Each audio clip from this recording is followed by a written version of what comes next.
In recent past, China has been very aggressive in its posturing, and has shown intent in expanding its spheres of influence. There has been several border incursions and standoffs. In this video, we have listed 5 weapons that India is deploying to meet the Chinese challenge. The weapons are listed in increasing order of impact. Number 5. India is buying 145 M777 guns at a cost of about $750 million from America's Bay Systems. The M777 howitzer, a towed 155mm artillery piece, is a successor to the M198 howitzer. It is manufactured by Bay Systems Global Combat Systems Division. Under Make in India initiative, the gun's assembly, integration and testing will be shifted to India. This is first major buy for the Mountain Strike Corps. Note that, the Mountain Strike Corps has been specially raised to defend India's border with China.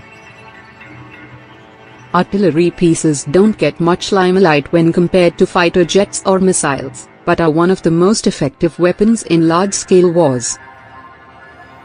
They can obliterate armored regiments or infantry divisions, and can block the enemy from capturing territories.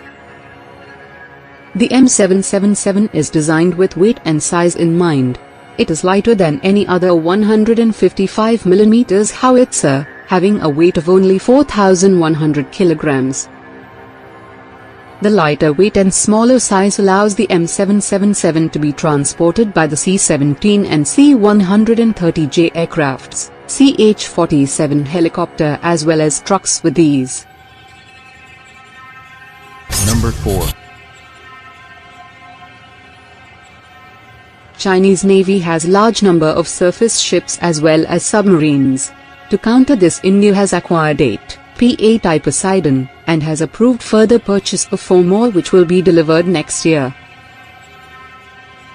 P-8I is a customized export variant of the P-8A for the Indian Navy.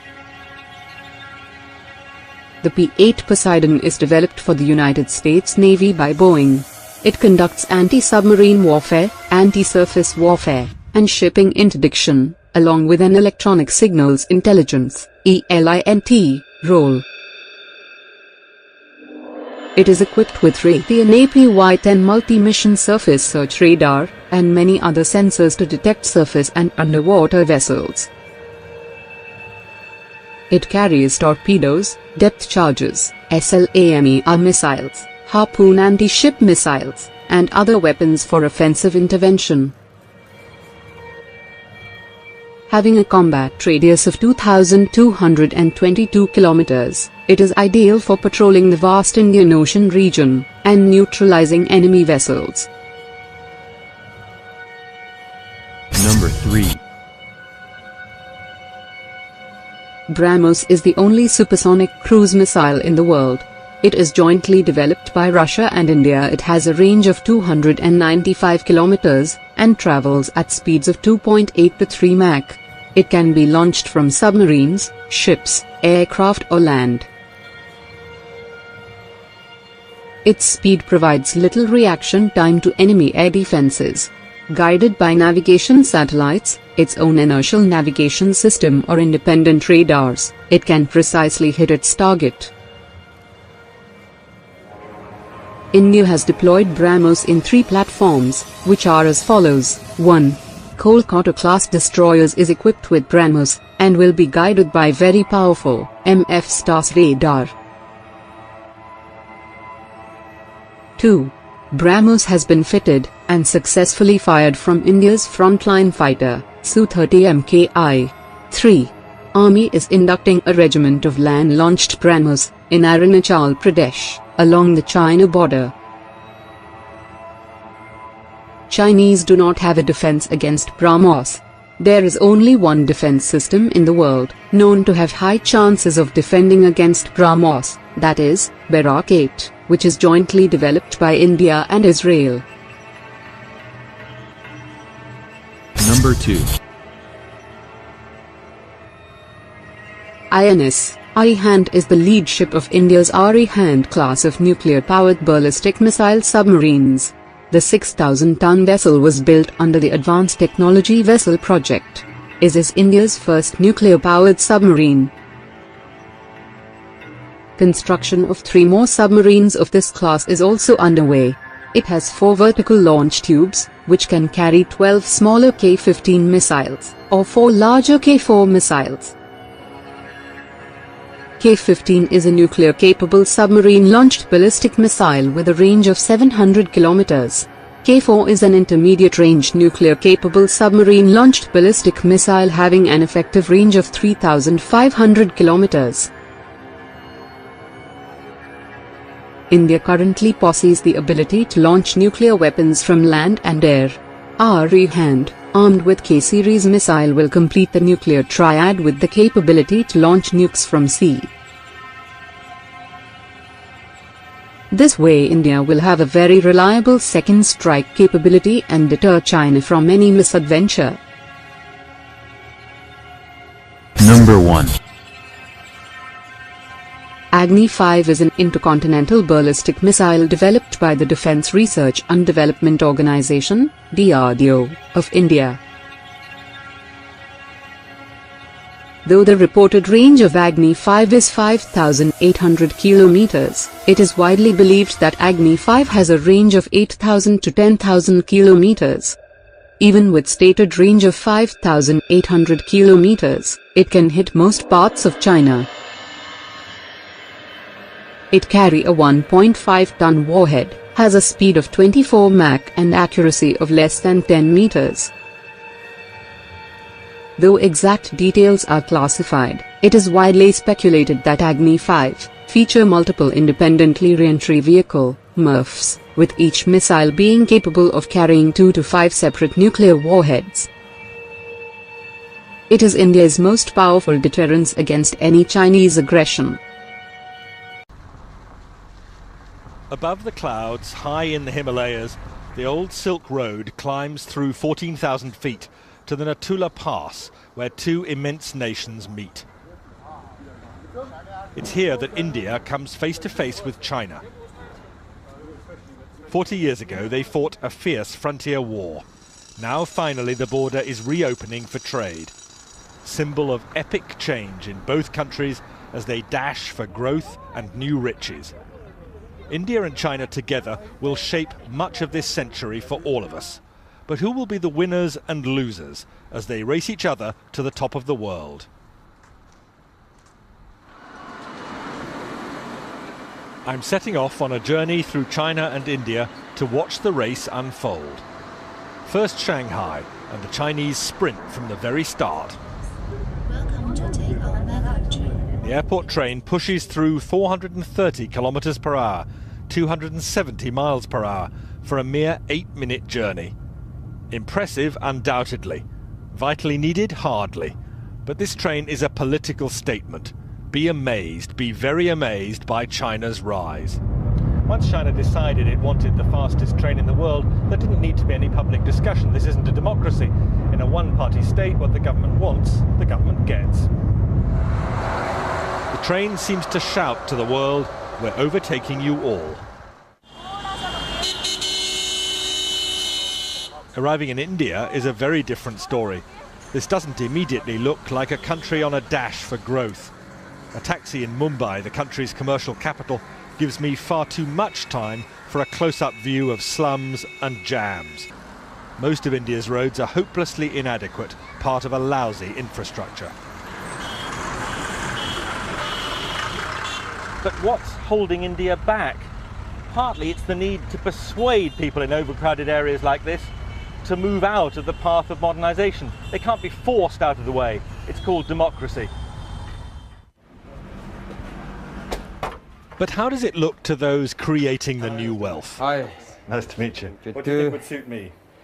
I can do all kinds of shoes. I like these ones. These are really smart. Mm. In Shanghai, Billy Wang's handmade shoes tell a powerful tale. Billy took me to his small factory, a tiny but thriving part of China's manufacturing boom. His workers copy from photos their customers' favourite shoes. It's all imitation, not innovation.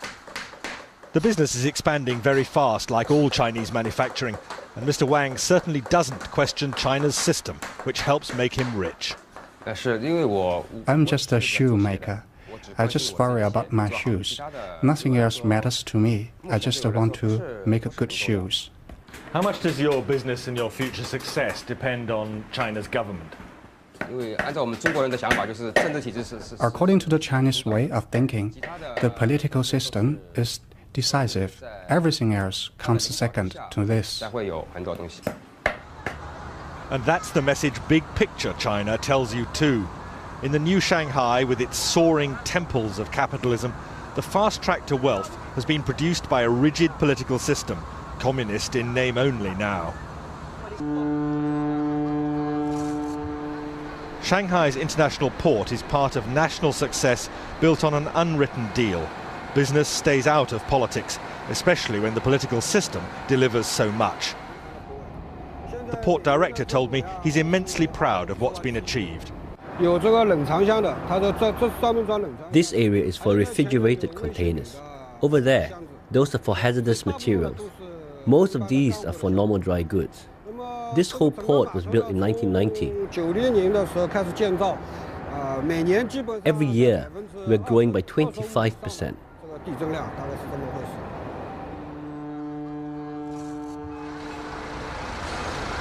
More than that, it's largely one-way traffic here. China doesn't buy much overseas, but produces vast quantities of goods for sale. China's achievement is simply staggering. Single-minded, one-party government making clear decisions which mean that China dominates the export world. It's staggering to watch this. Containers coming on and off ships simultaneously, most of them coming into China empty, most of them going out crammed with Chinese exports. This isn't something that should worry just India, it worries economies across the world. A huge trade imbalance.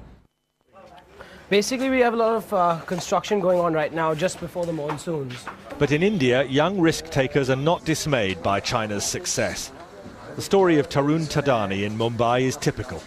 All our designs are basically finalized. Tarun is a man in a hurry to share in India's consumer boom, happening now. Tarun, still only 22, cut short studies in America to create this fashion accessories business.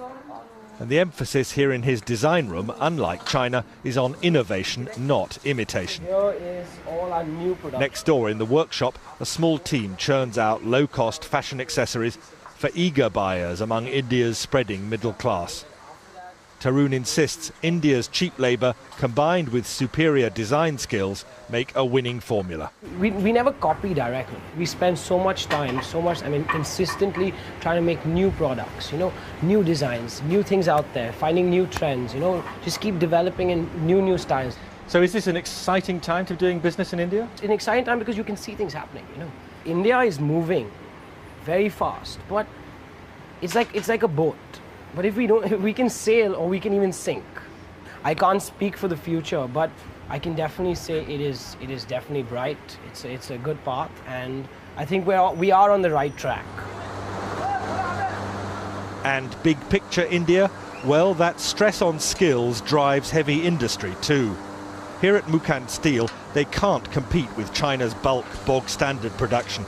Instead, they make only high-value specialist steels, meeting Europe's most exacting standards. I'll tell you, life does not get hotter than this. At the heart of a steelworks in India, midsummer, it's almost unbearable. But the Indians are justifiably proud of what they're doing here, not just competing with huge producers like China with a massive output of bulk commodity steel, but here making some of the world's finest high-grade steel, competing with anything that can be produced in other parts of the industrialized world. Most of this steel meets India's enormous demands, but also goes for export. This is an area of heavy industry where India sees opportunities for massive growth over the next 10 or 15 years, and where the Indians are convinced they have a huge edge over China.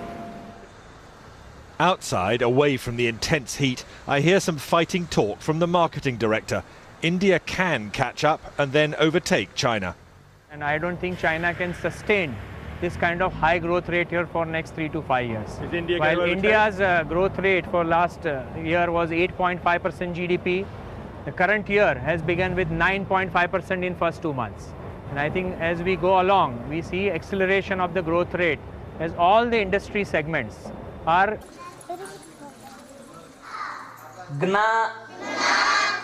And fighting poverty means giving children skills which could lift them to jobs inside India's urban-led boom. An escape route from very low wages working the land. What would you spend it on? As it is, the headmaster sometimes despairs at the risk of perpetual poverty here. Resources, because uneducated parents, they are not sending their children properly to the school. Absentees, their children absentees, they are at least continuously nearly 10 to 15 days they are absenting. By that way, will not understand lessons properly. But if they get better educated, will that give them a different chance in life than their parents? I mean, is the future for them better? Definitely, sir. Definitely. Now look at this. Still India, but the contrast could hardly be more extreme. This is the breath-catching campus in Bangalore of Infosys, India's own homegrown software giant, and a major contributor to India's explosive growth. We have a faculty of 180 people who are faculties in computer science. This is possibly the largest computer science faculty anywhere in the world. Mohandas Pai, Infosys director, is showing me a vision of India's future. And the biggest emphasis of all here, no question, it's on teaching. Taking the highest achievers among India's college leavers to even greater heights. They see no limits to the country's future or their own. I want to leave a mark. I'm looking at making a difference somewhere down the line. It's not like everything is already done. So there's so much that's yet to be discovered, that's yet to be tapped. So that way, there's a lot of scope to make a difference. Is this an... Number 5. Since 1970s, lot of progress have been made in SAM, surface-to-air missile, technology. SAMs play a very important role of anti-area/access denial. Any area defended by a modern SAM, like S-400, is very hard to penetrate, even by the most technologically advanced aircrafts. These systems are also economically more viable, as a missile costing $0.2 to $0.8 million can take out a $30 to $50 million plane. To defeat these systems, a new category of air-to-land missile have been developed. They are designated as anti-radiation missile, ARM. They are commonly carried by special aircrafts in seed role. Currently only a handful of countries, like the US, Germany, Russia and Brazil have built this kind of missile. Number 4. All SAM need radars for targeting. ARM are designed to pick up signals or radiations from radars and communication facilities, and then target them, leading to their eventual destruction. The primary purpose of this type of missile is to degrade adversaries' air defenses in the first period of a conflict, in order to increase the chances of survival for the following waves of strike aircraft. They can also be used to quickly shut down unexpected surface-to-air missile sites during an air raid. Number 3. The Defense Research and Development Organization, DRDO, is working on anti-radiation missile, and is named as New Generation Anti-Radiation Missile, NGARM. It is expected that the maiden flight test will be held by the end of 2016. The Indian Air Force would be inducting this missile within 2 years, following the completion of all the developmental trails. The missile is of indigenous development, including its seeker. This seeker is placed in the front end of the missile, and picks up various radio frequencies. Number 2.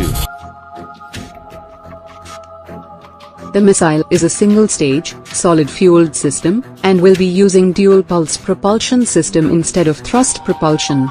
This is the first time DRDO is using a dual-pulse propulsion system. The missile will initially coast by firing the first pulse. The second pulse will be initiated just before interception of the target, that is the terminal phase. The missile has a range of 100 km to 125 km. Number 1. The missile will be mounted on India's frontline air superiority fighter the Sukhoi Su-30 Mki and the indigenous multi-role fighter, LCA. Currently the Air Force equips its Su-30 Mki fighters with the Russian Kh-35 missile and uses the French Martel anti-radiation missile on its Jaguar and Mirage aircrafts. The Air Force is negotiating to buy AGM-88 missiles from the US and plans to induct more than 1,500 in the next 5 years. It is expected that once the indigenous missile is developed, it will be used in conjugation with the above-mentioned missiles. Thanks for watching.